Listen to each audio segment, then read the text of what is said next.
दोस्तों, आज का मेरा सवाल है कि क्या पैसे से हम खुशियों को खरीद सकते हैं?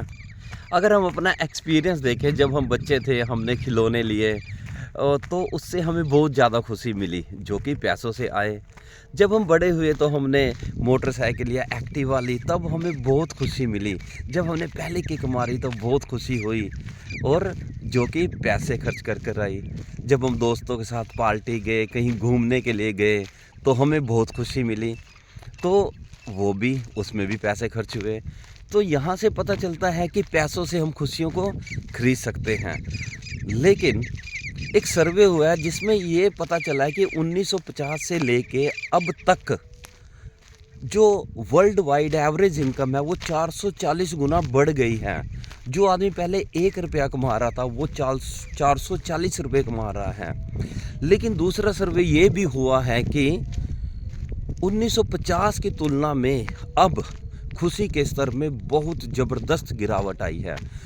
1950 में जो लोगों के संतुष्टि का लेवल था, खुशी का लेवल था, वो बहुत ज़्यादा था अगर हम आज की तुलना में करें। अगर दोस्तों पैसे से ही खुशियाँ खरीदी जाती तो फिर ये सर्वे में इतना स्तर कम क्यों आया? दोस्तों, जो डोमिंगविस एंड विक रॉबिन्स ने एक ग्राफ के ज़रिए इसको समझाने की कोशिश की है। उन्होंने समझाने की कोशिश की है कि जो हमारा फर्स्ट फेज़, जब हम फर्स्ट स्टेज में होते हैं, उस फर्स्ट स्टेज के अंदर, उस फर्स्ट स्टेज का नाम है बेसिक नीड। हम बेसिक नीड के लिए काम करते हैं, जिसके में हम खाना और छोटा मोटा कोई ट्रांसपोर्ट का, जिस तरह की साइकिल ले ली, और कपड़े, मकान, इनके लिए काम करते हैं। और इस वक्त जब हमें ये चीज़ें मिलती हैं तो हमारा खुशी का स्तर जो होता है, एकदम से ये ग्राफ ऊपर जाता है। आप देखें, जिस व्यक्ति के पास पहनने को कपड़े नहीं है, खाने के लिए रोटी नहीं है, जब उसे ये मिलती है तो उसको कितनी खुशी मिलती है। तो ये ग्राफ एकदम से ऊपर जाता है। और दूसरा जो स्टेज है, दूसरी स्टेज है कंफर्ट जोन। इसके अंदर आदमी बेसिक नीड तो पूरी कर चुका होता है, लेकिन अब वह कंफर्ट की तरफ चलता है। जिस तरह की मोबाइल फ़ोन ले लिया, मोटरसाइकिल ले ली, कार ले ली, अब वह आरामदायक चीज़ों की तरफ, जिनके बिना भी लाइफ चल सकती थी, अब वह इनमें पैसा खर्च करता है, इसके लिए अपनी इनकम को बढ़ाता है। अब यहाँ पर भी उसको खुशी मिलती है, खुशी का स्तर यहाँ पर भी, ये जो ग्राफ है ये ऊपर की तरफ चलता है। लेकिन अगर पहले की स्टेज की तुलना में कम होगा, वो खुशी का स्तर थोड़ा कम होगा। फिर उसके बाद जो नेक्स्ट स्टेज आती है वो होती है लग्ज़री। अब जब व्यक्ति अपनी बेसिक नीड को पूरा कर लेता है, फिर कंफर्ट्स को पूरा कर लेता है, फिर वो जाता है अपनी लग्ज़री की तरफ। अब वो ब्रांडेड शूज़, 4-4, 10-10 जोड़ियाँ ब्रांडेड शूज़, और ब्रांडेड कार, बड़े बड़े बंगलो, इनमें पैसा खर्च करता है। क्योंकि अब वो लग्ज़री, हर चीज़ वो ब्रांडेड पहनने लगता है, ख़रीदने लगता है। अब यहाँ पर सिर्फ किस लिए? खुशी पाने के लिए, लोगों को दिखाने के लिए कि जिससे उसे खुशी मिल सके। अब लेकिन ये जो ग्राफ है ये थोड़ा सा कम होता है उन दो स्टेज की तुलना में। जितनी खुशी, जितनी किक उसे पहली स्टेज में मिली, फिर दूसरी में मिली, अब तीसरे में थोड़ा सा खुशी तो मिलती है, लेकिन थोड़ा सा स्तर हल्का सा उतनी नहीं मिल पाती जितनी कि पहले दो स्तरों में मिली। अब जो लास्ट स्टेज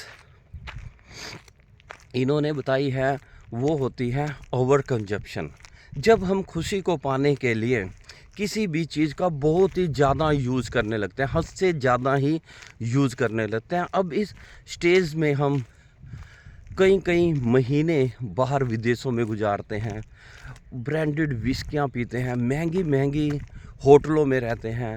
दोस्तों, अमेरिका के अगर आप देखें, अमेरिका के कितने प्लेयर जिनके ने बहुत सारा पैसा कमाया और चंद 2-3 साल में ही वह बैंक करप्ट हो गए। और लोटो विनर, जब उसका जैकपॉट लगा हाल ही में, जिसको इतना सारा पैसा मिला, लेकिन मात्र 2 साल में ही वह बैंकरप्ट हो गया, उसका डाइवोर्स हो गया और वह नशे में पूरी तरह से लिप्त हो गया। मीन्स वो खुशी पाने के लिए, वो किक के लिए हम बहुत ज़्यादा पैसा कमाते हैं। तो हमने इस मन के खेल को समझना है कि जब हम किसी भी चीज़ का ओवर कंजप्शन करने लगते हैं तब हमारे खुशी का स्तर नीचे गिरने लगता है। दोस्तों, हमारे मन को सिर्फ कुछ टाइम ही, हम इस मन को कुछ भी दिलवा दें, ये कुछ टाइम तक ही इसको किक मिलती है, उसके बाद फिर यह नॉर्मल ही हो जाता है।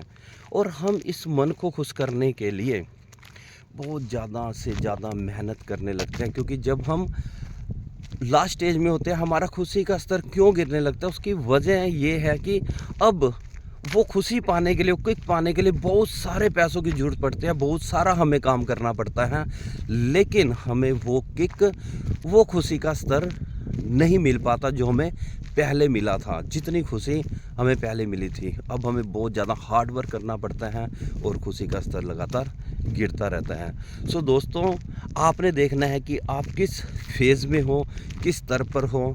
तो अपने आप को आपने इस जाल से, इस मन के द्वारा ये जो बुना गया जाल है, इससे अपने आप को बचाना है। सो दोस्तों, आज के लिए इतना ही। कल फिर मिलेंगे किसी नई वीडियो, नए विचार के साथ। Thank you.